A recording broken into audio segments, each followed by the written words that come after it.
Every evening, just before sunset, an elderly man walked into a small café on the corner of Maple Street. He never missed a day. The waitress already knew his order. 1 cup of hot tea. No sugar. He always chose the same wooden table near the window. There were 2 chairs. He sat in one. The other remained empty. The regular customers had stopped wondering why. To them, it had simply become part of the cafe. But one rainy evening, a little girl named Maya noticed something everyone else had stopped seeing. She had come to the cafe with her mother after school. While waiting for their order, she kept looking at the old man. He wasn't lonely. He wasn't sad. He simply looked at the empty chair with a gentle smile, as though someone invisible was sitting there. Unable to hold back her curiosity, Maya walked over with 2 small biscuits in her hand. "Excuse me, sir," she asked softly. "May I sit here?" The old man smiled kindly. "I'm afraid that chair is already taken." Maya looked around. There was no one. She frowned. "But it's empty." The old man looked at the chair for a moment before replying. "It may look empty, but it has been keeping me company for many years." Maya didn't understand. She quietly sat in the other chair.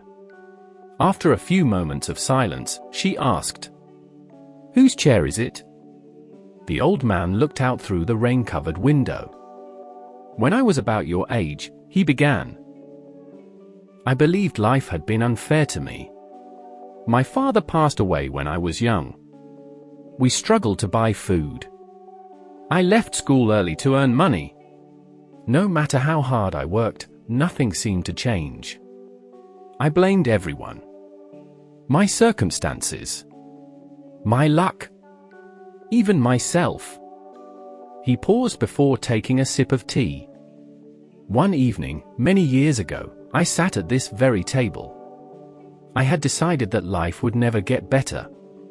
Then a stranger walked in. He asked if he could sit with me. I didn't know him, but I nodded. The stranger didn't speak much. He simply listened. For nearly an hour. When it was time to leave, he took a small leather notebook from his coat. He opened the first page and wrote a single sentence. Then he slid it across the table. The old man's voice grew softer.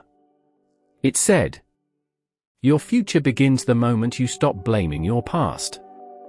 I must have read those words 100 times that night. They didn't change my life overnight, but they changed the direction of my life. The next morning, I stopped asking, "Why is this happening to me?" Instead, I began asking, "What can I do today to make tomorrow better?" I started reading books. I learned new skills. I worked harder than ever before. Whenever life became difficult, I opened that notebook and read the same sentence again. Years passed. Slowly, opportunities appeared.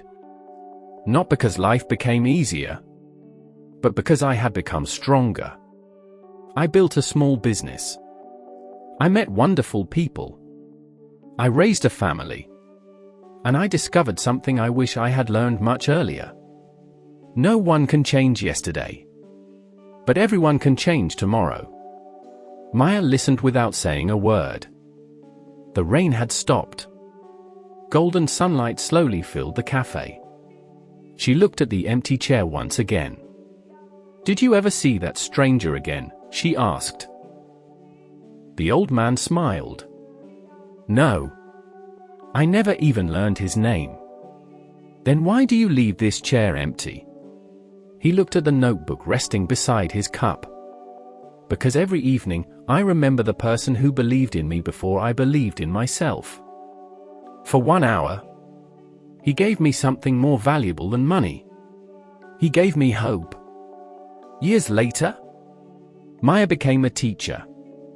On the first day of every school year, she placed one empty wooden chair beside her desk.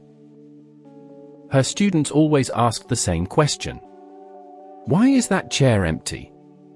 Maya would smile. Then she would begin telling the story of an old man in a quiet cafe, and the stranger whose kindness changed a life. Because sometimes, a few sincere words spoken at the right moment can stay with someone forever. Long after the conversation has ended. Long after the people are gone. Sometimes, the greatest gift we can give another person is hope. And hope has a beautiful way of finding its way from one heart to another.